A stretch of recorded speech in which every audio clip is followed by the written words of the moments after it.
क्या हो गया ये? क्यों मर गया तू? मत रो बेटा, मत रो। तो क्या करूं? आज मेरी पहली डेथ एनिवर्सरी है। 1 साल से यहाँ लेटा हुआ हूँ।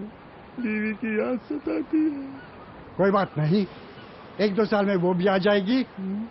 रोते नहीं, मुझे देख। आपको तो एक्सपीरियंस है अंकल, मैं तो नया नया ही आया हूँ। अच्छा मुझे ऐसे नहीं रोते। चल मैं तुझे पिक्चर दिखा लाता हूँ। कौन सी? भूत? 1 मिनट। चल जल्दी चल, नहीं तो शॉट छूट जाएगा। चल।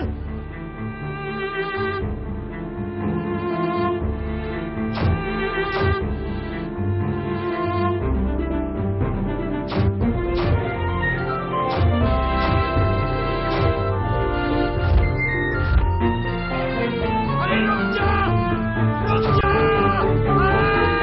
अरे रुक जा यार।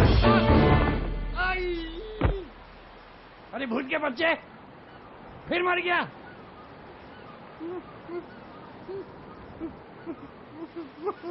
हाथी सीमेंट, मजबूती गजब की।